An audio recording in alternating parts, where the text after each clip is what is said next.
Ma'asalama, it's an amazing and humbling privilege to be here in front of all of you.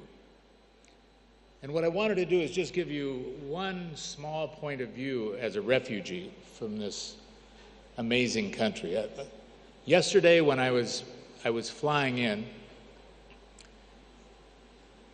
an amazing airplane, the sun was just coming up in the sky on a beautiful morning, and the wings seemed to dip towards Tyre as though it was saluting its maker. And I could hear Ahlan wa Sahlan whispering through the valleys from Zahli. And my thoughts reflected over 100 years ago to another time, to a time when a little 11-year-old boy had wandered from Zahli to Beirut with his mother, hand in hand, taking a 3-day trip to come to the port of Beirut, wait for 2 or 3 days, find a sailing boat going to Marseille, and for the equivalent of $21, sent him on his way to somewhere. Somewhere because at that time, from 1860 to 1915, the transshipment of all of the amazing Lebanese, your ancestors, my grandfathers, my grandmothers, started this course of crisis management. Once they got to Marseille, of course, it was another 5 days waiting for the train schedules. And the steamship lines used to package these for the kids. And of course, at the time, these were all Turcos. We were under Ottoman rule. So the mothers sent the boys before conscription, before the Ottoman Empire could take the boys at the age of 14 and ship them off to the front lines of the war. So here go all of our Lebanese troops, our little jewels. Our little jewels before they were sculpted, before they were chiseled, before they were tested.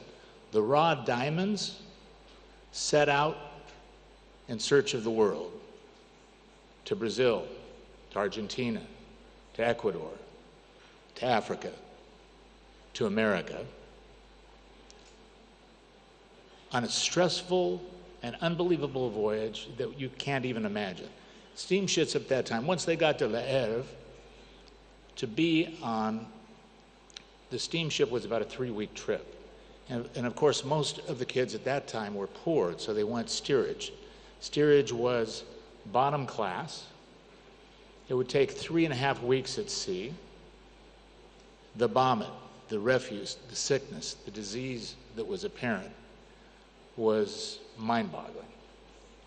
And when they got there, they only had one thing. Wherever it was that they were going, they had hope. They had an unbelievable DNA that had been carved over thousands of years of strife and crisis that was chiseled into their souls. And over these 100 years, what happened was an amazing thing. And I've thought about it so much because as a recipient of 2 great systems, whatever modicum of success that any of us have, in my case is due to the unbelievable opportunity in America, which my grandfathers found and claimed, and this incredible strain of DNA that comes from the Lebanese. And for those of us outside of the country, we're taunted with the idea of what can we do to leave that DNA in a better situation than the way we found it. How do we better it? How do we carve it? How do we sculpt it? How do we test it? And what you're going to see in the next 2 days is a brilliant presentation of jewels. They're your jewels.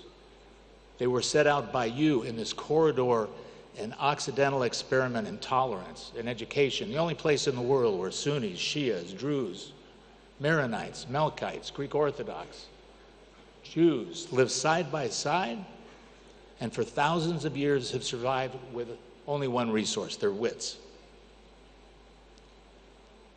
And as those jewels are surrounded in the world and now returning after a generation of having been chiseled, of having been honed, of having been polished, it's time to make a necklace. And all that's missing is the seamless chain. How do you take diamonds and rubies and emeralds and string them together seamlessly so that the world sees not a jewel, but a necklace of Lebanese DNA? This is your quest.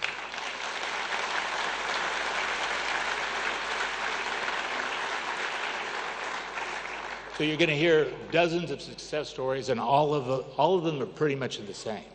I think what we do best, and I've thought about a lot, is take pain better than anybody could ever imagine. And that pain comes from the training of centuries and centuries of the tiny acts of seamless caring, the art of conversation, the gift of enthusiasm, of compassion, of tenacity, of integrity, of commitment, of loyalty, of dedication. So without boring you, we've got great speakers behind us. My quest to you is that we win back Lebanon in the hearts of the world, one soul at a time. It's not big ideas.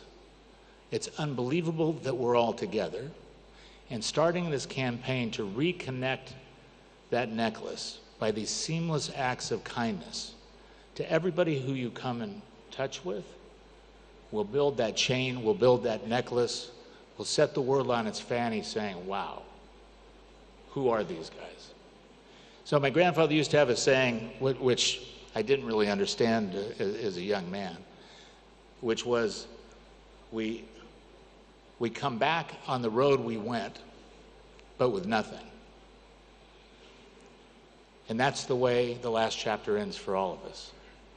So my hope is that we can all leave Lebanon a little bit better than we found it, and we'll do it one heart at a time. Thank you for allowing me the opportunity to return and to be here.